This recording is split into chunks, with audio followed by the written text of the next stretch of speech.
Amigo, conta um pouquinho da história do Tragédia Latino Sertanejo, da história, um pouquinho como ela nasce, como ela desenrolou ali. O título, eu queria entender do título, é um título mais longo, é um título, não um título fácil, Aham, né? Eu lembro que enquanto eu estava lendo, de vez em quando eu voltava aham. para ele, para meio que tentar lembrar do título ali.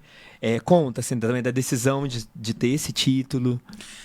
Tudo que eu escrevi até hoje, Custódio, tanto o primeiro, agora com Tragédia, está relacionado com essa falácia do pertencimento. Uhum, Por que é uma falácia do pertencimento? Porque o pertencimento é revogável, ele é uma negociação. Eu dou o direito a um outro de dizer se eu pertenço ou não. Essa pessoa pode dizer, você pertence, e a partir daquele momento eu uhum, pertenço, ou ele pode dizer, não quero mais, e a partir desse momento você não pertence. Então, uhum, nós que crescemos em situações adversas, muitas vezes, a gente está sempre buscando, e eu já disse isso aqui hoje na nossa conversa, eu me sentia muito estrangeiro em mim mesmo, uhum, por conta dessa questão do pertencimento.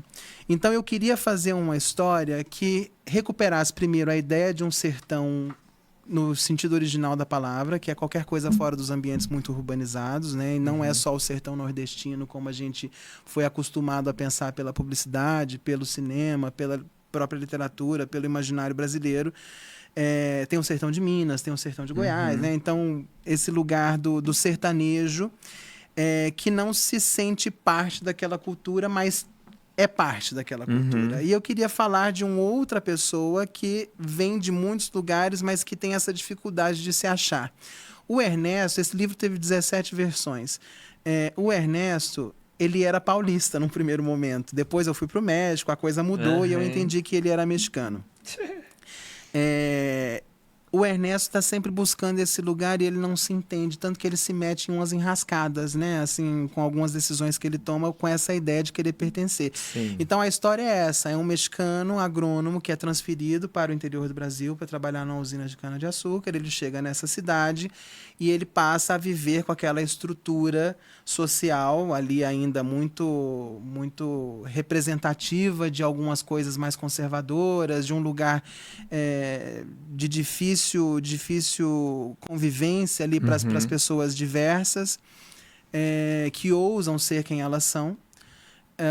E ele conhece o Miguel, que é um peão que deixa a fazenda da sua família e vai ser garoto de programa no Bordel Mão Amiga, para poder viver aquilo que ele acha que ele tem que viver. Ele está se investigando, ele está se entendendo, e aí desta paixão vem o cruzamento do antagonista, que é o Zé, e a gente conhece muitos Zés nesse país, né? Aham. Que é o verdadeiro cidadão de bem. Uhum. E as tragédias começam a se suceder a partir daí. E latino sertanejo, porque eu queria também que todos nós brasileiros, a Fernanda Torres disse isso muito na campanha do Oscar dela no ano passado, né? Que o Brasil é uma ilha no meio de hispanohablantes. Exato. E a gente não se vê muito latino, mas a gente é A latino. gente é latino, exato. E os latinos também são, de alguma forma, sertanejos. Uhum. Principalmente o México. A Uhum. gente tem muitas semelhanças entre as nossas culturas, ainda que Sim, sejamos pessoas totalmente diferentes em formação cultural. sem dúvida. Então, era a construção desse lugar de entendimentos e desentendimentos. Uhum.